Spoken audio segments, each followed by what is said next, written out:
सब लोग आपकी कीमत करेंगे। जैसा आप करोगे वैसा वैसा आसपास के लोग करते जाएंगे।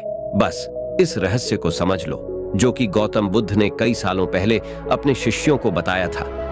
हम आज के इस वीडियो में मन को कैसे नियंत्रित करें और मन क्या है इसके बारे में भी जानेंगे। हम अंत में आपको गौतम बुद्ध की एक रहस्यमय कहानी को सुनाएंगे। उससे पहले हम आपको खुद की कीमत कैसे बढ़ाए उसके बारे में 15 सुझाव देंगे। तो चलिए आज की वीडियो की शुरुआत करते हैं। कुछ लोग हमेशा सोचते रहते हैं कि लोगों के बीच अपनी वैल्यू कैसे बढ़ाएं, क्योंकि उन्हें हमेशा लगता है कि कोई भी उन्हें सीरियसली नहीं सुनता और उनकी इज्जत नहीं करता। तो हम आपको बताएंगे कि समाज में अपनी इज्जत कैसे बढ़ाएं। इस वीडियो को देखने के बाद आपको किसी से पूछने की जरूरत ही नहीं पड़ेगी कि लोगों के बीच खुद की इज्जत कैसे बढ़ाएं। वो कहते हैं ना कि इज्जत गंवाने में सिर्फ कुछ घंटे लगते हैं, लेकिन इज्जत बनाने में काफी समय लग जाता है। ये समय महीनों में भी हो सकता है और सालों में भी। जिस व्यक्ति को समाज में इज्जत नहीं मिलती वह हमेशा अप्रसन्न रहता है और मानसिक रूप से कमजोर भी होता जाता है। इसलिए इस बात का पता होना बहुत ही जरूरी है कि सोसाइटी में अपनी वैल्यू कैसे बढ़ाएं, ताकि आप खुद में सुधार करके ऐसा करने में कामयाब हो पाएं। कुछ लोग वैसे तो अच्छे खासे होते हैं, लेकिन उन्हें अपने खुद के महत्व का पता ही नहीं होता। अगर वो खुद में थोड़ा सा भी सुधार कर लें तो उनकी वैल्यू काफी ज्यादा बढ़ सकती है। लेकिन वो कुछ जरूरी बातों को इग्नोर करते हैं, जिस वजह से इतना सम्मान हासिल नहीं कर पाते। यहाँ हम आपको स्वयं की वैल्यू बढ़ाने के जो उपाय बताएंगे, उन्हें मानकर एक ऐसा आदमी भी अपनी खास इज्जत बना सकता है जिसमें फिलहाल कोई भी खूबी ना हो। किसी भी व्यक्ति को अगर सम्मान न मिले तो वह हीन भावना का शिकार हो सकता है। लेकिन जैसा कि हमने आपको बताया, इज्जत कमाने में समय लगता है। सिर्फ ये सोचने से कुछ नहीं होगा कि सोसाइटी में अपनी इज्जत कैसे बढ़ाए। आपको इसके लिए समर्पित होना पड़ेगा। चलिए जानते हैं कि अपनी खुद की वैल्यू बढ़ाने के लिए क्या करें। पहला उपाय, अपनी पर्सनैलिटी डेवलप करें। बेढंग तरीके से रहने वाले व्यक्ति को लोग कभी भी इतनी इज्जत नहीं देते। जो लोग साफ सुथरे और फिट रहते हैं उन्हें लोग अलग ही नजरिए से देखते हैं। इसलिए सबसे पहले अपने व्यक्तित्व में सुधार लाने की कोशिश करें। अच्छी पर्सनैलिटी कैसे बनाएं? हमेशा नहाए धोए रहें, अच्छे कपड़े पहने और अपनी दाढ़ी व बालों को सेट करके रखें। सबसे पहली चीज आपका दिखावा ही होता है। आप चाहे कितने ही ज्ञानी क्यों ना हो, अगर ढंग से साफ सुथरे नहीं रहते तो लोग आपको इग्नोर करना ही बेहतर समझते हैं। इसलिए कोई आपकी इज्जत नहीं करता। तो चलिए बढ़ाते हैं हमारे दूसरे उपाय की तरफ। दूसरा उपाय, किसी से डरे नहीं। अगर आप सोच रहे हैं कि लोगों के बीच अपनी इज्जत कैसे बढ़ाए, तो आज से ही डरना छोड़ दें। आपको भगवान श्री कृष्णा की उस बात पर ध्यान देना होगा जब उन्होंने कहा था कि कोई आपको मार नहीं सकता, कोई आपका कुछ बिगाड़ नहीं सकता। बस आप कोई गलत कार्य ना करें। अपने अंदर के डर को कैसे दूर भगाए, आपको भी ठीक ऐसा ही करना है। आपको समाज को दिखाना है कि आपके अंदर किसी चीज को लेकर खौफ नहीं है। आप सत्य और न्याय के लिए हमेशा सच बोलने को तैयार हैं। खुद को मजबूत दिखाओगे तो अपने आप को ज्यादा सम्मान दिलवा पाओगे। निडर लोगों का लोग खुद सम्मान करते हैं। तो चलिए बढ़ाते हैं हमारे तीसरे उपाय की तरफ। तीसरा उपाय, हर समय उपलब्ध रहना छोड़ दें। आपने एक बात जरूर सुनी होगी कि किसी भी जगह पर बार बार जाने से या किसी के लिए भी तुरंत हाजिर हो जाने से आदमी अपनी वैल्यू ही कम करता है। ऐसा होने पर लोग आपको ज्यादा महत्व नहीं देते। उनका यही सोचना होता है कि अरे उसे तो चाहे कभी भी बुला लो, या फिर उसे बुलाने की जरूरत नहीं है, वो अपने आप आ जाएगा। मतलब ऐसी स्थिति में आपको कोई सीरियसली नहीं लेता। आज के जमाने में लोगों का थोड़ा वेट कराना बनता है, तभी वो आपका सम्मान करते हैं। तो चलिए बढ़ाते हैं हमारे चौथे उपाय की तरफ। चौथा उपाय, अपनी जुबान को पूरा करें। आज के दौर में बहुत ही कम ऐसे लोग पाए जाते हैं जो अपने द्वारा किए गए वादों पर खरे उतरते हैं। अगर आप सोच रहे हैं कि अपनी वैल्यू कैसे बढ़ाएं, तो खुद को ऐसा बनाइए कि लोग आप पर तुरंत विश्वास करने को तैयार हो जाएं। कहने का मतलब ये है कि अपनी जुबान को हमेशा पूरी कीजिए। आपने लोगों के सामने जो कुछ भी करने को एक बार कह दिया तो समझो कह दिया। अब आपको वो काम पूरा करवाना ही है। ऐसे व्यक्ति को लोग बहुत ज्यादा महत्व देते हैं और सभी उसकी इज्जत करते हैं। तो चलिए बढ़ाते हैं हमारे पांचवें उपाय की तरफ। पांचवा उपाय, सामाजिक कार्यों में बढ़ चढ़ कर हिस्सा लें। गांव या शहर के सभी लोग आपको कब पहचानते हैं? जब आप सामाजिक कार्यों में हिस्सा लेते हैं और वहां अपने काम के दम पर अपनी उपस्थिति दर्ज करवाते हैं। सोसाइटी में अपनी इज्जत बढ़ाने के लिए ऐसा करना बहुत जरूरी है। यही वो मौके होते हैं जब आप सब लोगों की नजर में आते हैं। लोग आपके काम से प्रभावित होते हैं और उनके मन में आपके लिए इज्जत बढ़ती है। जब भी गांव या शहर के लिए कोई धर्म का काम या लोगों की सेवा करने का मौका मिले तो जरूर करें। तो चलिए बढ़ाते हैं हमारे छठे उपाय की तरफ। छठा उपाय, समय का सदुपयोग करें। अगर आप जानना चाहते हैं कि अपनी एक अलग शानदार रेपुटेशन कैसे बनाएं, तो समय को खराब करना छोड़ TDH दें। हमने बहुत से ऐसे लोगों को देखा है जो अपने जीवन को इतने अनुशासन के साथ जीते हैं कि उनकी बराबरी करना मुश्किल है। यकीन मानिए, हर व्यक्ति ऐसे आदमी की इज्जत करता है। अगर आप अपने समय को यूं ही बकवासबाजी में खराब कर रहे हैं तो कोई भी आपको पसंद नहीं करेगा। सब आपके बारे में ताने ही मारेंगे। इसलिए खाली समय में भी कोई ऐसा काम करें जिससे आपको नहीं तो कम से कम किसी दूसरे को लाभ हो। तो चलिए बढ़ाते हैं हमारे 7वें उपाय की तरफ। 7वां उपाय, कामयाब बने। अगर आप किसी भी क्षेत्र में सफल हो जाते हैं तो लोग आपकी खुद ब खुद इज्जत करने लग जाते हैं। फिर आपको किसी से जानने की जरूरत ही नहीं कि अपनी इज्जत कैसे बढ़ाए, क्योंकि आज के दौर में लोग सिर्फ कामयाब लोगों की ही कद्र करते हैं। जीवन में सफल कैसे बने, आप चाहे कितने भी पढ़े लिखे क्यों ना हो, अगर आप सफल नहीं हैं, आपके पास कोई अच्छा जॉब नहीं है या आपका कोई बिजनेस नहीं है, तो लोग आपको पूछते तक नहीं हैं। इसलिए जितने भी युवा हैं वो सबसे पहले अपने करियर पर ध्यान दें। सफल हो गए तो लोग अपने आप रिस्पेक्ट करेंगे। तो चलिए बढ़ाते हैं हमारे 8वें उपाय की तरफ। 8वां उपाय, दूसरों से ज्यादा नॉलेज हासिल करें। अगर आप अपने मोहल्ले या गांव में सबसे ज्यादा सम्मान पाना चाहते हैं तो आपको अन्य लोगों की तुलना में ज्यादा ज्ञान हासिल करना होगा। आपको अपने आप को हर तरह से अपडेटेड रखना होगा ताकि जब आप बोलें तो सभी लोग ध्यान लगाकर सुने। इसके लिए आप टीवी पर न्यूज वगैरह देखते रहें और न्यूज़पेपर्स वगैरह पढ़ते रहें। जो व्यक्ति जितना ज्यादा ज्ञानी होता है उसे लोग उतना ही ज्यादा पसंद करते हैं। तो चलिए बढ़ाते हैं हमारे 9वें उपाय की तरफ। 9वां उपाय, बेबाकी से जवाब दें। आज वो दौर है जहां कमजोर व्यक्ति को तुरंत दबाने की कोशिश की जाती है। एक बार किसी से दबने के बाद वो बार बार आप पर कटाक्ष करने लगते हैं। उन्हें देखकर दूसरे लोग भी आपके मजे लेने लगते हैं। आपको ऐसा होने से रोकना होगा। स्मार्ट कैसे बने, अगर कोई आपसे मस्ती में आकर बात कर रहा है तो उससे आंख से आंख मिलाकर बेबाकी से जवाब दें, ताकि सामने वाला व्यक्ति और अन्य लोग तुरंत समझ जाए कि ये बंदा काबू में आने वाला नहीं है। आजकल अपनी इज्जत खुद करवानी पड़ जाती है। तो चलिए बढ़ाते हैं हमारे 10वें उपाय की तरफ। 10वां उपाय, अपने टैलेंट को शो कीजिए।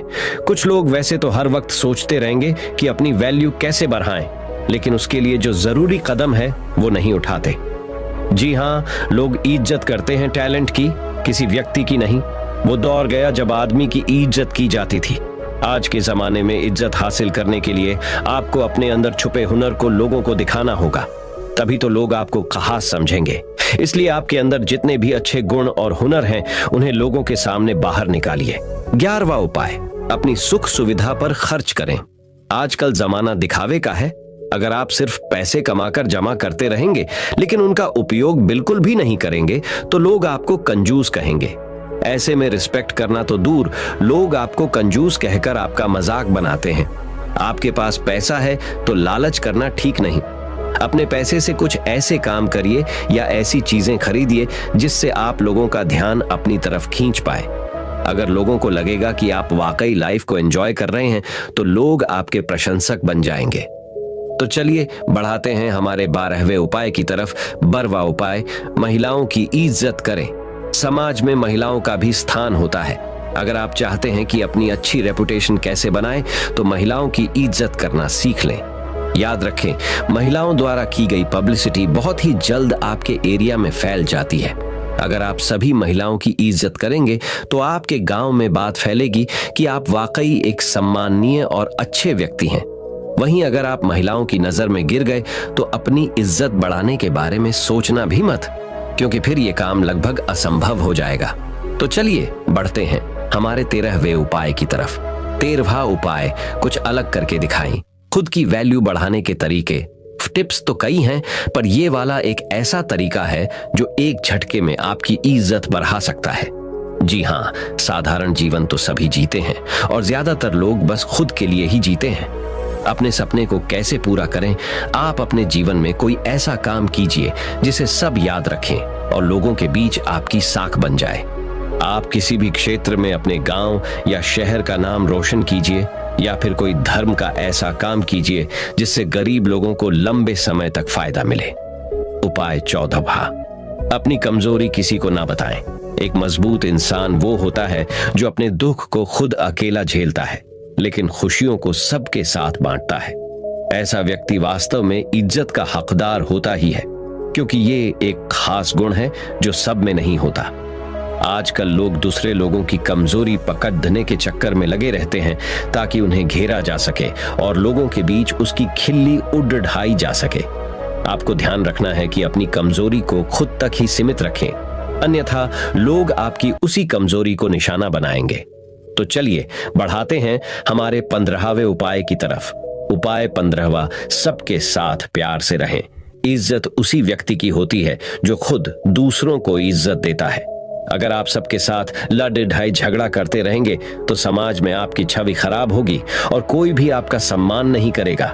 अच्छा व्यवहार एक बहुत बड़ी चीज होती है जो अनपढ़ और गरीब व्यक्ति को भी इज्जत दिलवा देता है। चाहे कोई छोटा हो या बड़ा, सबके साथ प्रेम के साथ बात करें। उनके साथ जब भी समय बिताएं, हंसते मुस्कुराते रहें। इस तरह से हर व्यक्ति आपके व्यवहार से प्रभावित होकर आपकी इज्जत करेगा। इस तरह से यदि आप वीडियो में बताई गई बातों पर अमल करते हैं तो निश्चित ही लोग आपकी इज्जत करना शुरू कर देंगे। आप लोगों की नजर में एक अलग ही व्यक्ति होंगे और आपकी छवि उन्हें आपकी इज्जत करने को मजबूर कर देगी। तो मैंने तो आपको अपनी इज्जत को कैसे बढ़ाए ये तो बता दिया। अब हम गौतम बुद्ध की एक रहस्यमयी कहानी से जानेंगे कि अपने मन को कैसे समझे और उसे पर विजय पाने के लिए कौन सी विधि का पालन करें। तो चलिए कहानी की शुरुआत करते हैं। दोस्तों, एक बार एक व्यक्ति बुद्ध के पास आता है और उनसे पूछता है कि बुद्ध, अपने मन को काबू में करने और उसे समझने का पहला चरण क्या है और इसके लिए हम कहां से शुरुआत करें कि हमारा मन हमारे वश में आ जाए। बुद्ध मुस्कुराते हैं और उसका उत्तर देते कि अपने मन को समझने का पहला चरण है इसके द्वारा दिए गए लालचों की व्यर्थता को देख लेना। जिस इंसान ने अपने मन के द्वारा दिए गए लालचों की व्यर्थता को देख लिया, उसने इससे मुक्त होना शुरू कर दिया। और उसके बाद वह व्यक्ति बुद्ध से पूछता है कि हमारा मन जो हमें लालच देता है उसके व्यर्थता को कैसे देखा जाए। बुद्ध कहते हैं, अपने अनुभव से। मनुष्य जिस भी गलत कार्य को अति में करता है उससे उसे दुख मिलता है और यही दुख उसका अनुभव है और यही अनुभव उसके रूपांतरण का कारण बन सकता है।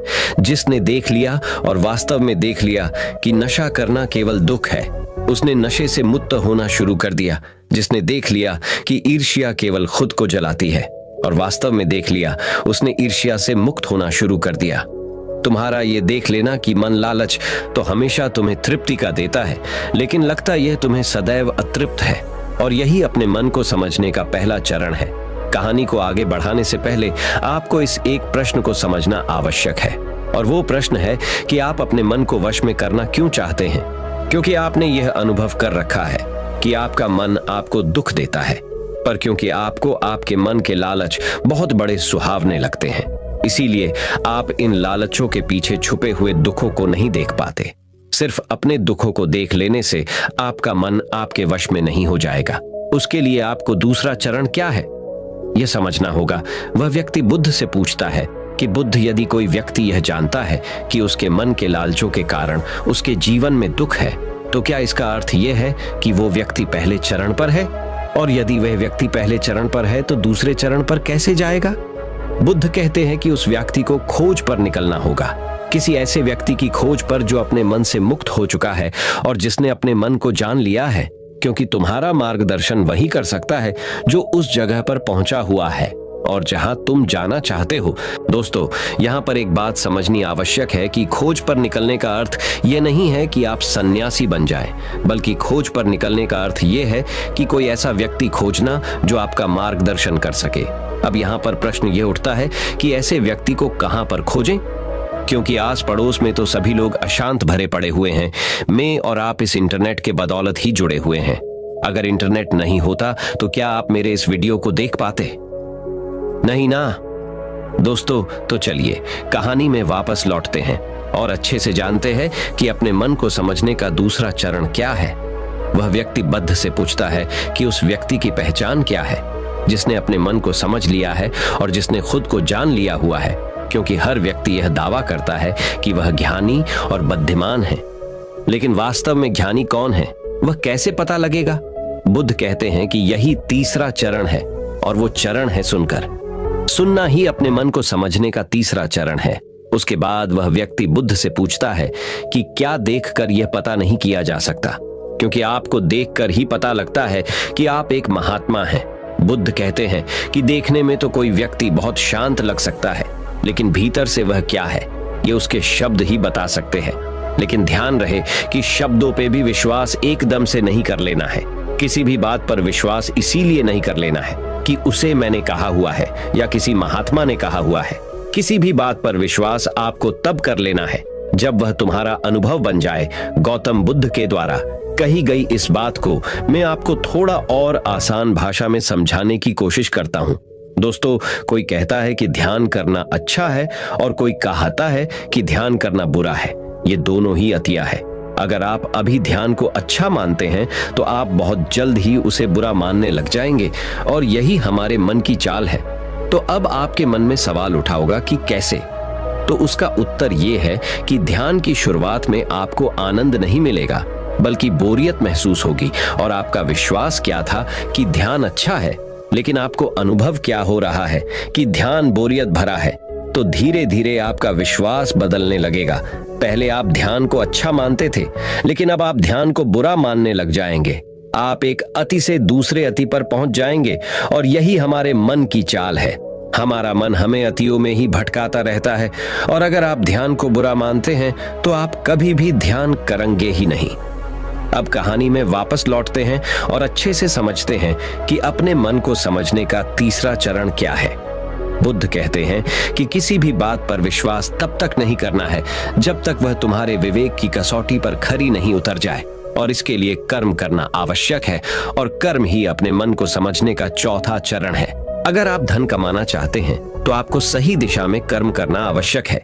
ठीक उसी प्रकार अगर आप खुद को जानना चाहते हैं तो आपको सही दिशा में कर्म करना आवश्यक है। वह आदमी बुद्ध से पूछता है कि सही दिशा में कर्म करते वक्त आदमी क्या गलती कर सकता है। बुद्ध कहते हैं कि केवल 2 गलतियां कर सकता है। पहली गलती है शुरुआत ना करना, और दूसरी गलती है पूरा रास्ता तय न करना। और इन दोनों गलतियों के पीछे हमारे मन की चाल होती है। कोई सोचता है कि मैं शुरुआत कल से करूंगा, और कोई सोचता है कि शायद मैं सफल न हो पाऊं। इन दोनों ही गलतियों को व्यक्ति जागरूकता की कमी के कारण करता है। बिना जागरूकता के व्यक्ति का मन उसे सही दिशा में चलने ही नहीं दे सकता, और जागरूकता ही अपने मन को समझने का 5वां चरण है। इसीलिए दिन के हर एक क्षण को जागरूकता के साथ जियो। कोई भी कार्य करो तो उसे जागरूकता के साथ करो। अगर सांसें भी लो तो उसे जागरूकता के साथ लो। बिना जागरूकता के साथ जिया गया एक भी क्षण मृत्यु के समान है। और ध्यान रहे कि जागरूकता बिना ध्यान के संभव नहीं है। वह व्यक्ति बुद्ध से पूछता है कि बुद्ध अपने जागरूकता के स्तर को कैसे बढ़ाया जा सकता है। बुद्ध कहते हैं कि ध्यान के द्वारा, और ध्यान ही छठा चरण है। एक बार आप अपने मन को समझने के 6 चरणों को ध्यान से समझिए। अपने मन को समझने के 6 चरण कौन कौन से हैं? चलिए जानते हैं। पहला चरण, थोड़ी जागरूकता के साथ ये देख लेना कि ये मन ही दुख के बीज बोता है। दूसरा चरण, किसी ऐसे व्यक्ति को खोजना जो मन से मुक्ति पाने का मार्ग बता सके। तीसरा चरण, सुनना। चौथा चरण, सुने हुए को कार्य में लाना। 5वां चरण, जागरूकता, जिससे आप मार्ग से भटके ना। छठा चरण, ध्यान। यदि सीधे शब्दों में कहा जाए तो ध्यान ही वह नाव है जिस पर बैठकर मन रूपी नदी को पार किया जा सकता है। लेकिन ध्यान तक पहुंचने के लिए शुरुआती 5 चरण बहुत आवश्यक है। अभी आप कौन से चरण पर हैं? हमें नीचे कमेंट बॉक्स में कमेंट करके जरूर बताएं, क्योंकि दोस्तों हर ज्ञानी इन 6 चरणों से गुजरता ही गुजरता है। दोस्तों, अब जानते हैं कि अपने मन को अपना सेवक कैसे बनाए, एक सच्ची कहानी से। तो चलिए कहानी को शुरू करते हैं। एक बार एक राज दरबार में एक कलाकार आता है, और इस कलाकार की खासियत ये थी कि जब भी यह कलाकार अपनी कलाकारी दिखाता तो ऐसा कोई भी व्यक्ति नहीं होता था जो इसके कलाकारी को देखकर हंसे ना। बड़े बड़े राजा महाराजा इस कलाकार की कलाकारी को देख हंसते हंसते लौट पौट हो जाते थे। लेकिन इस बार वह कलाकार एक गंभीर राजा के दरबार में था, इसीलिए लोगों को यह संदेह था कि कहीं वो इस बार असफल न हो जाए। वह कलाकार अपनी कलाकारी दिखानी शुरू करता है और वही होता है जो हर बार से होता आ रहा था। राजा का हंसते हंसते बुरा हाल हो जाता है।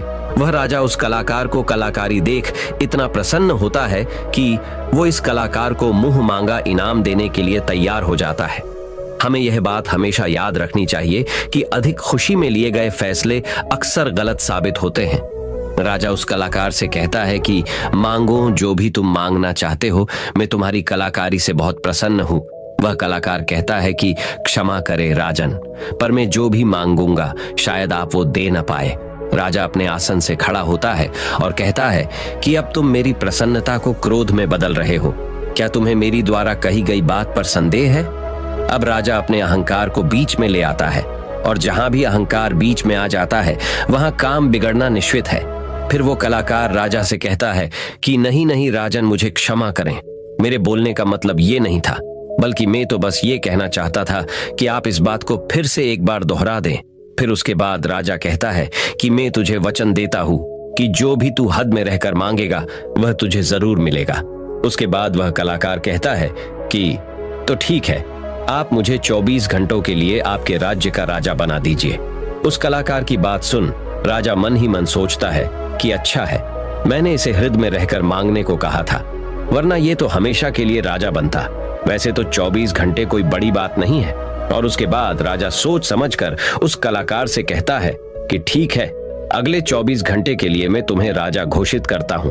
राजा बनने के 1 घंटे के अंदर ही वह कलाकार, जो कि अब राजा बन चुका था, वह पुराने राजा को फांसी पे चढ़ा देता है और दूसरे घंटे में वह पुराने राजा के सभी भरोसे मंद लोगों को हटाकर अपने भरोसे मंद लोगों को रख लेता है। आप में से बहुत सारे लोग उस राजा को मूर्ख समझ रहे होंगे, परंतु मैं आपको बताना चाहता हूं कि वह राजा कोई और नहीं बल्कि आप है और वह कलाकार आपका मन है। आपका मन आपको थोड़ी सी खुशी क्या दे देता है कि आप उसके पीछे पीछे हो लेते हैं। जो वही कहता है वही आप करते हैं और बाद में आपके हाथ में केवल पछतावा ही लग जाता है। किसी भी चीज का मजा लेना समस्या नहीं है, बल्कि इस मजे में ही डूब कर अपनी सूध बूध खो देना समस्या है। अब दूसरे प्रश्न का उत्तर समझिए, हम अपने मन को काबू में कैसे करें, अपने मन को कैसे नियंत्रित करें।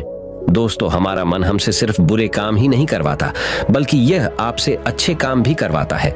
मैं आपको एक उदाहरण देकर समझाता हूं। जब आप ईर्ष्या का सहारा लेते हैं तब आपका मन बुरे काम करता है, और जब आप क्रोध का सहारा लेते हैं तब आपका मन बुरे काम करता है। जब आप मोह, अहंकार और लालच जैसे बुरी चीजों का सहारा लेते हैं तब आपका मन आपसे बुरे काम करवाता है, और जब आप प्रेम, दया और कृतज्ञता जैसी अच्छी भावनाओं का सहारा लेते हैं तब आपका मन अच्छे काम करता है। इसलिए समस्या मन नहीं है, बल्कि मन का इस्तेमाल किस तरह से किया जा रहा है। यह समस्या है गौतम बुद्ध ने जागरूकता को इतना महत्वपूर्ण इसलिए बताया हुआ है क्योंकि जागरूकता के द्वारा ही अपने मन को नियंत्रित कर सकते हैं। मन को नियंत्रित करने का मतलब यह नहीं है कि आपके मन में नेगेटिव विचार आने ही बंद हो जाए।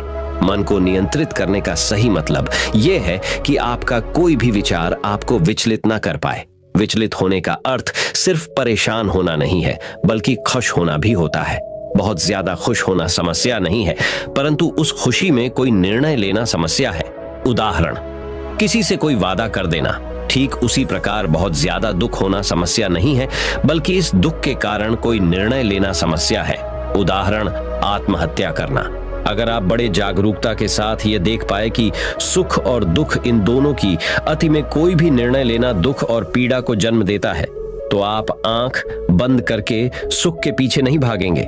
और अगर आप सुख के पीछे नहीं भागेंगे तो दुख आपके पीछे नहीं भागेगा, क्योंकि ज्यादातर लोग जिसे सुख समझते हैं वह दुख की परछाई है। अब लोग इस बात का यह अर्थ निकाल लेंगे कि हमें सुख का आनंद नहीं लेना चाहिए, जबकि यह निष्कर्ष बिल्कुल गलत है। अगर आप सुख और दुख, इन दोनों की अति में कोई निष्कर्ष नहीं निकालते हैं तो आप वही रहते हैं जहां आपको रहना चाहिए, मध्य बिंदु पर, जिसकी बात हर बार बुद्ध कहते हैं। मैं आपको मन के बारे में एक खास बात बताता हूं। आपको ऐसा कब लगता है कि आपको अपने मन को वश में करना चाहिए? मैं आपको बताता हूं जब आप वो काम कर रहे होते हैं जो काम करना आपके लिए सही नहीं होता है, तब आपको महसूस होता है कि आपको अपने मन को अपने वश में करना चाहिए, मगर आप वो काम फिर भी करे जाते हैं क्योंकि आपको उस काम को करने में मजा आता है। उदाहरण के लिए चुगली करना। आपको पता है कि चुगली करने से आपको कुछ भी फायदा नहीं होगा, फिर भी आप चुगली करते हैं क्योंकि चुगली करने में शुरुआत में मजा आता है, परंतु धीरे धीरे ही आपको पता चलता है कि आप अपने ही नजरों में छोटे बन गए हो। दोस्तों, गौतम बुद्ध के द्वारा दिया गया यह सूत्र मैं आपको आज बताता हूँ जो आपकी जिंदगी बदल सकता है, और वो सूत्र है जिन कामों को करने में शुरुआती बहुत मजा आए तो वह काम आपके लिए हानिकारक है। उदाहरण के तौर पर फनी और गंदे वीडियो देखना, वेब सीरीज, जंक फूड खाना और सुबह देर से उठाना इत्यादि। और जिन कामों को शुरुआती में करने में कम मजा आता है या बोरियत महसूस होती है, वो काम आपका जीवन बदल सकता है। उदाहरण के लिए किताबें पढ़ना, व्यायाम करना, सुबह जल्दी उठना, ध्यान करना और इंटरनेट का सही इस्तेमाल करना इत्यादि। हमें यह समझना चाहिए कि हमारा मन केवल बुरे कामों में ही नहीं लगता, क्योंकि बुरे काम करते वक्त शुरुआती में ही मजा होता है, और अच्छे कामों में यह देर से लगता है क्योंकि अच्छे कामों में मजा देर से मिलता है। इसलिए मजे के पीछे न भागें, बल्कि सही काम के पीछे भागें। सफलता आपको निश्चित मिलेगी। दोस्तों, अब मैं आपको अपने मन को कंट्रोल करने का प्रैक्टिकल तरीका क्या है ये बताने वाला हूं, इसीलिए वीडियो को ध्यान से अंत तक अवश्य देखिए। दिमाग को कंट्रोल कैसे करें, जानिए मन को कंट्रोल करने का प्रैक्टिकल तरीका। दोस्तों, ज्यादातर लोग ये सोचते हैं कि मन को कंट्रोल करना मुश्किल है, और यह बात सच है केवल उन लोगों के लिए जिन्हें यह पता नहीं है कि मन क्या है और यह कैसे कार्य करता है। जो लोग जानते हैं कि मन क्या है और यह कैसे कार्य करता है, उनके लिए अपने मन को कैसे नियंत्रित करना आसान है। तो आइए सबसे पहले यह समझते हैं कि मन क्या है और यह कैसे कार्य करता है। मन क्या है और यह कैसे कार्य करता है। हमारा मन दो हिस्सों में बटा हुआ है, पहला चेतन मन और दूसरा अवचेतन मन। चेतन मन को हम सब बुद्धि के नाम से जानते हैं। ये हमारे भीतर एक फिल्टर की तरह काम करता है।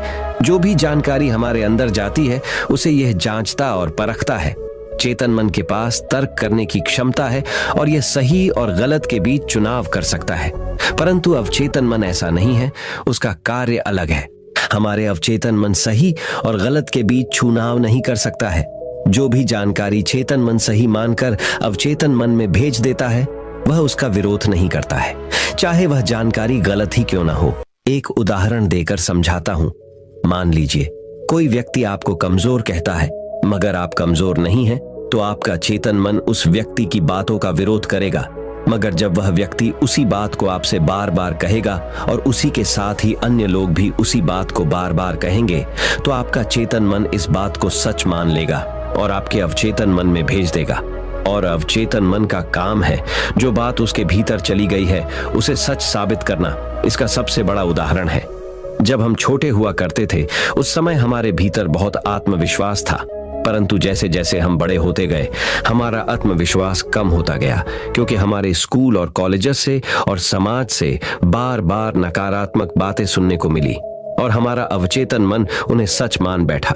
हो सकता है कि आपने इस बात पर ध्यान दिया हो कि आप गलत करना तो नहीं चाहते, परंतु फिर भी गलत करते हैं। आप डरना तो नहीं चाहते, लेकिन डर जाते हैं। ऐसा क्यों होता है, क्या आप जानना चाहते हैं?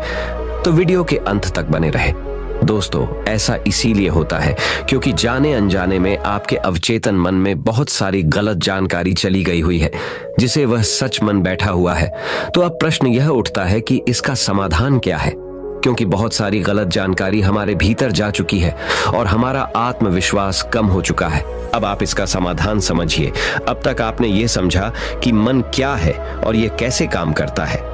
अगर एक लाइन में कहूं कि मन क्या है, तो हमारा मन जानकारी का एक ढेर है जो जाने अनजाने में हमारे भीतर चली गई हुई है। अब हमें सबसे पहले यह समझना होगा कि चेतन मन जानकारी लेता कहां से है, वे कौन से द्वार है जहां से जानकारी भीतर प्रवेश करती है। अपने मन को कंट्रोल करने के उपाय और समाधान हमारे अंदर जानकारी जाने के 5 द्वार है, और वो है आंख, कान, नाक, जीभ और त्वचा। इन्हें हम 5 इंद्रियों से भी जानते हैं। बहुत सारी गलत जानकारी हमारे भीतर जाने के कारण हमारा मन हमारे वश में नहीं है। अगर हम अपने मन को अपने वश में करना चाहते हैं तो हमें बहुत सारी सही जानकारी इस मन को देनी होगी। कम से कम उतनी सही जानकारी जितनी गलत जानकारी हमारे भीतर पहले से पड़ी हुई है। सही जानकारी और गलत जानकारी के बीच का अंतर समझिए। सही जानकारी वो है जो आपको आपके लक्ष्य की तरफ ले जाए और गलत जानकारी वो है जो आपको आपके लक्ष्य से भटकाए। उदाहरण से समझिए कि एक सन्यासी का लक्ष्य आत्मज्ञान है और आत्मज्ञान के लिए ध्यान करना आवश्यक है। अगर कोई चीज उसे ध्यान करने से रोकती है तो वह उसके लिए एक गलत जानकारी है। एक और उदाहरण देकर समझाता हूं। मान लीजिए कि आपको एक गायक बनना है, तो गायक बनने के लिए रियाज करना बहुत जरूरी है। अगर कोई चीज आपको रियाज करने से रोक रही है तो वह आपके लिए एक गलत जानकारी है। तो अपने मन को कंट्रोल करने के लिए आपके पास एक लक्ष्य का होना बहुत जरूरी है, क्योंकि अगर आप अपने मन को कहीं पर जाने से रोक दोगे तो उसे कहीं पर तो भेजना भी तो पड़ेगा।